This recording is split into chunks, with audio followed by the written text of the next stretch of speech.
복잡한 정치권 이슈를 한 칼에 정리하는 시간입니다. 한 칼 토론 시간. 오늘도 김준일 시사평론가 그리고 공론센터의 장성철 소장 한 칼 두 분 어서 오십시오. 네, 안녕하세요. 김우진 선수가 굉장히 좋은 말 했더라고요. 뭐라 그랬냐면은 메달 땄다고 젖지 말라. 해 뜨면 마른다. 명언들이 금메달만큼 쏟아지고 있어요. 이번 파리올림픽. 해 뜨면 무섭습니다. 요즘은 너무 더워서. 더워서. 자, 두 분과 함께 뜨거운 정치권 소식도 정리를 해봐야 될 텐데요. 우선 통신 이용자 조회 요거부터 이야기를 좀 풀어봐야 될 것 같아요. 앞서 뉴스연구소에서 브리핑을 해드렸는데 그러니까 검찰이 대선 개입 여론 조작 의혹, 그러니까 쉬운 말로 해서 김만배 신학림 씨 그 관련된 사건을 수사하는 과정에서 민주당 이재명 전 대표를 비롯한 민주당 의원 10명 그리고 보좌진, 언론인 등등등 해서 통신 이용자 정보를 대거 조회한 사실이 뒤늦게 알려진 겁니다. 요 파장인 건데 김준일 평론가 네. 이 상황은 어떻게 보고 계세요? 일단 그 두 가지를 좀 비교를 해야 될 것 같아요. 아무래도 정치권의 공방이 두 예. 가지 예전에 2021년에 이제 윤석열 후보의 이제 그 통신 기록을 이제 조회한 거 정확하게는 이제 이용자 정보 조회한 것과 지금 이 상황을 비교를 해야 될 것 같은데 그때도 작은 문제가 있지만은 지금 좀 심각한 문제가 있다 이렇게 보는 게 맞을 것 같습니다. 그때는 이제 2021년은 국민의힘 의원들이 예. 많이 이 정보가 공개가 됐던 공개가 아니라 뭐라 그래야 됩니까? 자료 수집이 됐던 예, 그 사건이고. 공수처에서 이제 고발 사주 이제 수사를 함으로써 예. 이제 윤석열 후보의 휴대전화에 있었던 뭐 통신 내역 이런 것들을 그래서 누군지 도대체 그 사람이 그래서 국민의힘 의원 등을 포함해서 89명의 통신 자료를 조회했다고 해서 당시에 윤석열 후보가 뭐라고 했냐면 미친 사람들 아니냐 이렇게 얘기를 했어요. 제가 2021년 12월 23일하고 25일에 윤석열 후보가 쓴 표현을 제가 좀 읽어드릴게요. 예. 정치 사찰을 했다니 충격이다. 이건 국민에 대한 사찰이다. 공수처의 존폐를 검토해야 될 상황이다 이렇게 얘기를 했고요. 12월 25일에는 다시 정권 교체를 해야 되는 이유가 생겼다. 과거 권위주의 정권 시절의 정보기관 게슈타포나 마찬가지다. 공수처를 얘기하는 겁니다. 예. 불법 사찰을 은 국민과 민주주의를 위협하는 암적 요소고 반드시 책임을 묻겠다. 이거를 이렇게 얘기를 했어요. 자, 여기에다가 이제 공수처 대신 그냥 검찰 그대로 넣으면 됩니다.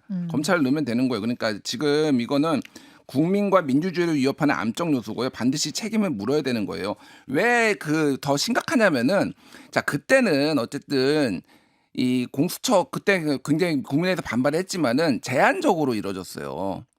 지금 어쨌든 89명이라는 숫자가 있잖아요. 지금 언론 보도에 따르면은 3,000명이라고 합니다. 도대체 이렇게 많이 해야 될 이유가 있나요? 그러니까 그 3,000명이라는 게 근데 검찰이 공식으로 확인한 건 아니고 뉴스토마토 보도에 나온 그걸 근거로 말씀하시는 근데 거죠? 지금 이제 예. 나도 당했다 예, 예. 이렇게 나오는 게 예. 지금 예를 들면 언론사는 뭐 MBC, 한겨레, EBS, 뉴스타파, 미디어오늘, 미디어스, 뉴스버스 그리고 전국 언론 노동조합 그리고 자유언론 실천 재단 뭐 기타 등등 해가지고 언론 쪽에 있는 분들이 엄청 나왔고요. 사실은 저도 당했어요.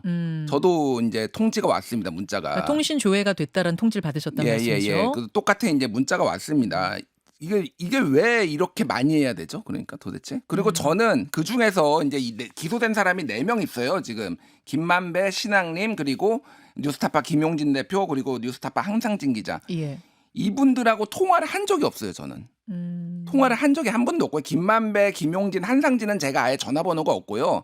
신학림 전 뉴스타파 전문위원 같은 경우에는 저는 전화번호는 있지만은 통화를 한 적이 없습니다. 그럼 뭘 근거로 도대체 한 거냐? 그래서 지금 얘기가 나오는 게 김중배 선생, 90세인 김중배 선생도 조회가 됐다고 해요. 예. 그러니까 이거는 지금 이쪽에서 나오는 얘기는 뭐냐면 이거는 단톡방을 털었구나 그냥. 아, 단톡방 예. 안에 같이 뭐 이름이 들어가 있으세요? 예. 같은 이제 뭐 이제 자유언론 실천재단 뭐 이런 제가 예, 이제 예. 거기에 후원 회원으로서 이제 이 단톡방에 같이 들어가 있는데 이거는 그냥 무차별적으로 털었구나라고 이제 볼 수가 있는 부분이 있습니다. 그래서 굉장히 저는 이게 심각한 문제다. 이렇게 그러니까 그때하고 비교를 하더라도 이거는 양적으로도 그렇고 이렇게까지 많은 사람을 이렇게까지 무차별적으로 하는 게 수사 관행으로 치부할 수 있는 일이냐 이렇게 좀 얘기를 해야 될 것 같아요. 너무 범위가 넓은 거 아니냐? 지금 그 부분에 대해서 지난번 건과 비교해서 지적을 해주셨어요. 그리고 뉴스연구소 짧게 했으면 뉴스연구소 나왔지만은 한 달 이내에 통지를 해야 돼요. 예.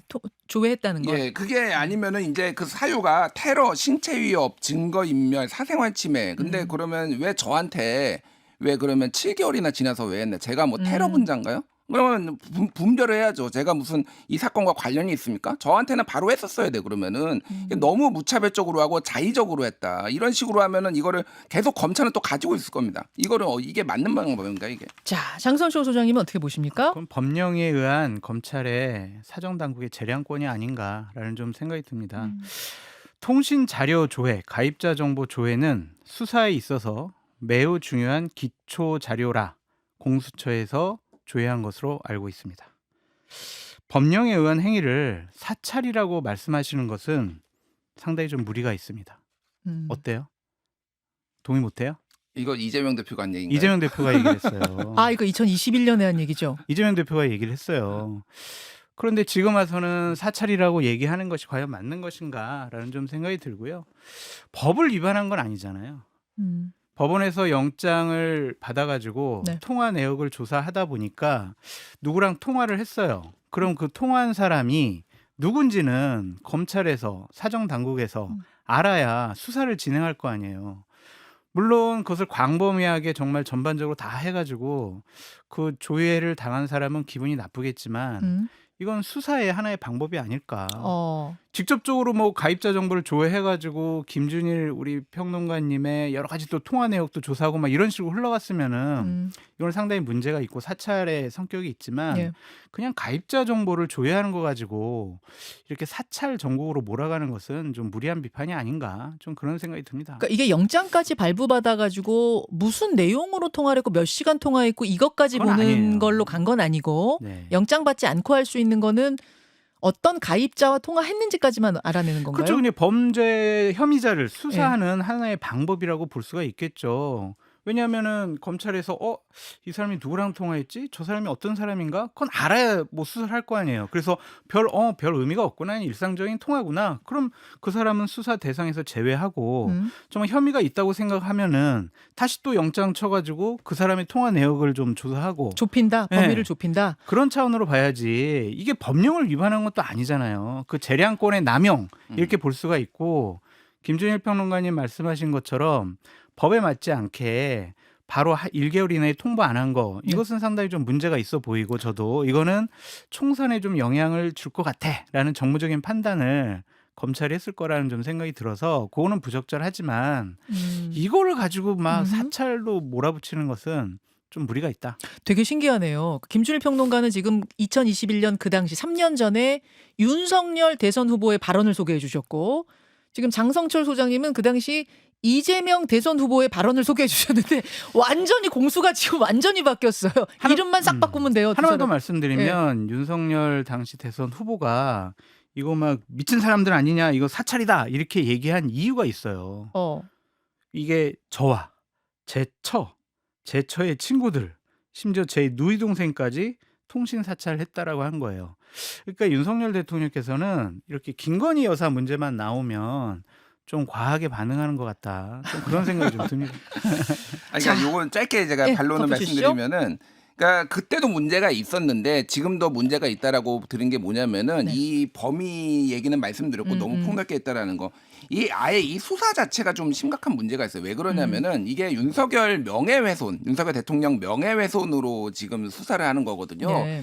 현재 지금 검찰청법하고 형사소송법에 따르면은 명예훼손은 검찰이 수사를 할 수가 없어요. 근데 지금 이거를 대검 예규를 들어가지고 마음대로 하고 있고요. 법원에서 지금 이건 이제 공판 진행 중인데 법원에서 뭐라고 했냐면은 이게 왜 명예훼손 범죄야? 이거는 공직선거법을 적용해야 되는 거 아니야? 그런데 지금 명예훼손을 적용하고 있어요. 왜 그러면 이건 추론입니다만 왜 검찰이 이거를 명예훼손을 하고 있느냐? 공직선거법 안에 공직선거법으로 하면 쉽게 얘기를 하면은 이거를 지금 검찰이 어떻게 하냐면은 경향신문 압수수색하고 막 이랬거든요. 이게 네. 뭐냐면은 뉴스타파 보도 인용 보도하거나 그와 비슷한 보도를 했다고 하면은 다 지금 압수수색했는데 이거는 공직선거법상 그러면은 윤석열을 낙선시킬 목적으로 이게 들어가야 되거든요. 그거를 입증할 자신이 없는 거예요. 지금 검찰이. 제가 보기엔 그렇습니다. 그러니까 그냥 두루뭉술하게 이건 명예훼손이다라고 해서 마구잡이로 지금 수사를 하는 겁니다. 공직선거법으로 거십시오. 법원에서 공직선거법으로 걸라고 한 거예요. 지금 어느 나라, 우리나라 역대 대통령 중에서 대통령 명예훼손으로 수사를 하는 경우가 있나요? 독재 국가에서나 이런 거 하는 거예요. 이거는 시진핑이나 푸틴 같은 독재자나 명예훼손으로 이렇게 사람들이 수사를 하는 거지. 공직선거법으로 걸어야 돼요. 이거는 하려면은 수사를 제대로 하라고 좀 말씀드리겠습니다. 그거는 인정. 네. 그거는 인정. 대통령과 관련된 명예훼손 이 부분을 검찰이 수사하는 것이 과연 적절하냐 그런 생각이 들고 없을 때는 또 나라님도 욕한다고 하잖아요.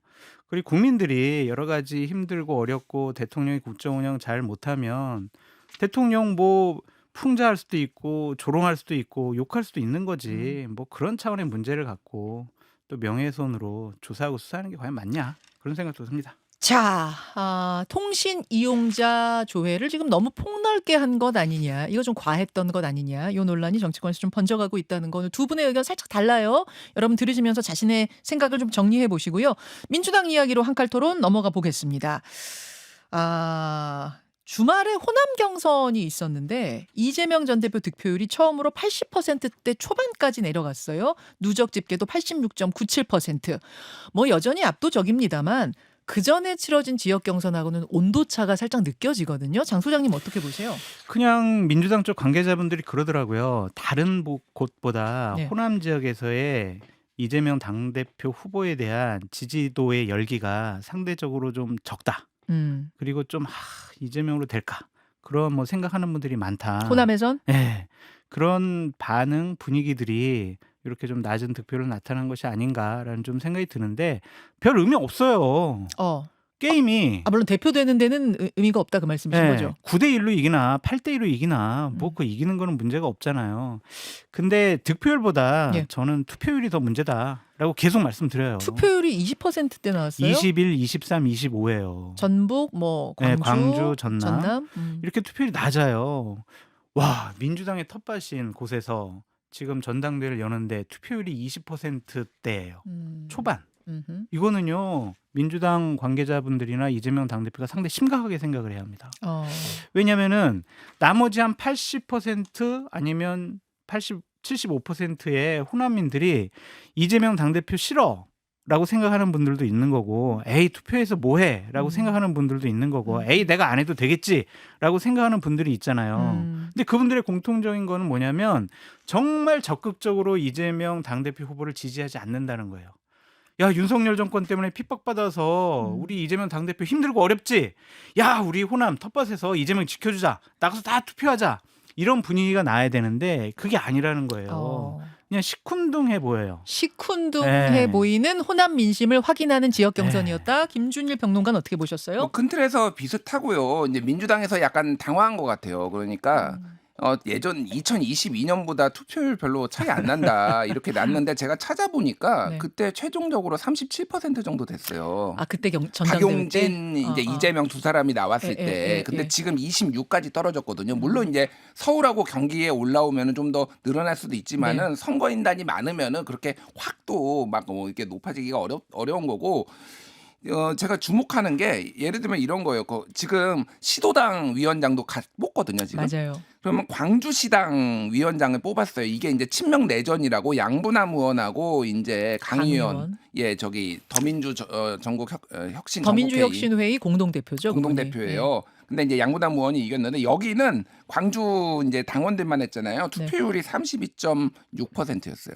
근데 저기는 대표 투표율은 그거보다 한 10%포인트 낮은 거예요. 그러니까 이게 하나만하다. 이재명 쪽은 하나만하다. 당대표는 이런 게 좀 광범위하게 퍼졌다 이렇게 보는 게 맞을 것 같고 지난번에 이제 그 총선에서도 조국혁신당이 45% 비례해서 그리고 더불어민주연합이 38% 얻어가지고 7%포인트 더 이제 조국혁신당이 앞섰거든요. 그러니까 이재명 체제 독주에 대한 약간의 불만과 그리고 이재명으로 정말로 이길 수 있을 것인가 계속 민주당 이런 거에 대한 불안감들이 반영이 됐다라고 보는 게 맞지만은 그래도 83% 득표입니다. 그래도 그러니까 이게 93% 얻다가 83% 얻은 게 정말로 그럼 많이 떨어진 거냐 이거는 좀 생각해 볼 문제예요. 알겠습니다. 민주당 호남 경선 살짝 분석해봤고요. 국민의힘으로 넘어가죠.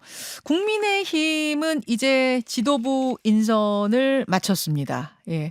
한동훈 대표가 어떻게 이 인선을 했느냐 보니까 일단 김상훈 정책위 의장인 건 여러분 알고 계시고요. 최고위원 지명직 최고위원회는 김종혁 전략기획부총장, 수석 대변인에는 곽규택 한지아 의원, 그리고 전략기획부총장에 신지호 전 의원을 각각 임명했거든요. 어떤 인선의 특징 같은 게 보이십니까, 장 수장님? 조직사무부총장에게 우리가 관심을 집중해야 한다라는 좀 생각이 들어요. 한동훈 당대표 측에서는 지역 조직을 좀 다시 한번 재정비하고 싶어하는 생각이 강한 것 같습니다. 그래서 당무감사 할 거예요. 아, 그래요? 네, 그래가지고 당협위원장 바꿀 겁니다. 어. 그것이 이제 한동훈 체제를 지역의 풀뿌리 조직부터 강화하겠다라는 강력한 의지의 표현이다. 그렇게 볼 수 있고요. 명분도 있습니다. 지방선거 앞두고 우리가 경쟁력 있는 분들로 당협위원장 바꾸겠다라고 하면 이걸 반대할 사람들이 없어요. 거기에 이제 전임은 원외 인사였는데 예. 원내 의원으로 바꾼 거는 그걸 좀 힘있게 강하게 추진하겠다라는 강력한 의지의 표현이 아니냐 그런 생각이 듭니다. 조직부총장의 정성국 네. 의원. 네, 교총 출신이죠. 네, 네. 그러니까 이제 지방선거와 대선을 앞두고 지역 조직을 장악을 해야 내가 지방선거에서 내가 공천하고 싶은 사람도 공천을 하고 물론 당원 당규가 바뀌어야 되지만 나중에 대선 출마할 때도 내가 당원들을 장악을 하고 조직화하는데 훨씬 더 유리할 것 같다. 그래서 공조직을 장악하겠다라는 강한 의지의 표현이 아닌가 그런 생각이 들어요. 조직사무부총장으로 뽑힌 정성국 의원이 네. 어떤 식으로 지역까지 다 이 한동훈 체제, 한동훈 친정 체제를 만드느냐, 거기가 마지막 볼 관전 포인트다. 그래서 예. 짧게도 말씀드리면 최상변 특검법안 가지고 친윤 세력과 부딪히기보다는 네. 저는 당무감사를 갖고 당협위원장을 바꿀 때 친윤 세력과 부딪힐 가능성이 높아요. 왜냐하면은 윤석열 정권 들어서 가지고 친윤 세력들이 예. 자기 사람으로 싹 바꿔놨거든요. 아하. 그걸 한동훈 대표는 자기 사람으로 또 바꿔야 돼요. 아하. 거기서 강한 부딪힘이 나올 것 같다. 갈등의 발화점이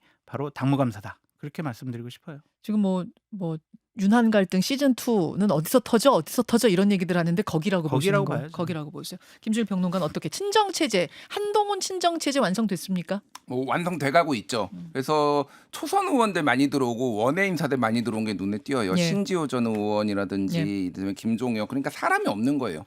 재선 3선에서 사람이 없는 건데 어저께 윤상현 의원이 그 얘기를 했어요. 가교 역할을 하는 용산하고 가교 역할을 하는 사람이 필요한데 그게 없어서 아쉽다. 저는 생각이 달라요. 가교 역할 하는 사람들 넣어봤자 아무 의미 없더라. 예를 들면 그럼. 이준석 대표가 예. 울산의 박성민 의원 비서실장으로 했거든요. 그렇죠. 예, 결국은 EXX 저 XX 듣고 날라갔어요. 박성민 사퇴하고. 예, 박성민 의원은 예. 대통령하고 엄청 가까운 사람이거든요. 예, 엄청 가까운 사람이고 뭐 술도 같이 하는 뭐 사이다 이런 식으로 알려져 있는데 아무 의미 없다. 아. 그런 거가 이제 한동훈이 다 본 거예요. 무슨 가교고 뭐고 그런 거 필요 없어. 그냥 내 체제로 갈 거야. 뭐 김기현 대표도 사무총장이 이철규 의원이었는데 결국은 갑자기 날라갔잖아요. 그러니까 아무 의미 없다. 내 체제 강화해서 가겠다. 결국은 나중에 이거는 윤한 갈등이 다시 부딪힐 수밖에 없다. 저는 이렇게 봅니다. 네. 그렇게 보시는 장 수장님, 어제 첫 최고위원 회의 열렸잖아요. 네. 그 분위기는 어땠다 그래요? 좀 저급하게 표현을 좀 하면 네. 추경호 원내 대표에게 까인 한동훈 당대표 이렇게 표현할 수 그 있어요. 무슨 이런 제목을 뽑으세요? 이게 무슨 뜻이에요? 그러니까 좀 팽팽한 긴장감 같은 것이 좀 있었다 하더라고요. 그러니까 예를 들면은 한동훈 대표가 폭염 때문에 국민 여러분들 되게 힘들어하시지 않냐. 네. 우리 폭염 대책 어떠한 지원 같은 거 해야 된다라고 했더니 추경호 원내대표가 첫째, 둘째, 셋째, 넷째 하면서 우리가 지금 지원하면 안 되는 이유에 대해서 면전에서 그냥 뭐 뭐라 한 거예요. 전기료 대책 막 이런 거 얘기했다던데. 현금성 지원도 해야 되고 예, 뭐 예. 막 제안을 했더니 그걸 바로 앞에서 그냥 안 된다라고 한 거고 그래요. 김재원 최고위원도 네. 이거 안 된다고 2016년에 우리가 폭염 있었을 때 뭐 대책했는데 뭐냐고 뭐 알지도 못하는 소리 하지 말라고 막 그런 거였고 그렇다면은 정책위 의장이 김상훈 정책위장이 예, 예, 예. 그리고 대표님께서 말씀하셨으니까 예, 예. 우리가 좀 당정회의 통해서 뭐 좀 하겠습니다라고 해야 되는데 가만히 이렇게 본 거예요. 그러니까 이제 한동훈 당대표는 무척 당황한 거죠. 그랬다고 그래서 하던군요. 앞으로 상당히 최고위원 회의가 팽팽한 긴장감 속에서 쉽지 않을 것 같습니다. 못다한 이야기 댓글쇼로 가겠습니다. 두 분 고맙습니다. 감사합니다. 김현정의 뉴스쇼는 시청자 여러분의 참여를 기다립니다. 구독과 좋아요, 댓글 잊지 않으셨죠? 알림 설정을 해두시면 평일 아침 7시 10분 실시간 라이브도 참여하실 수 있습니다.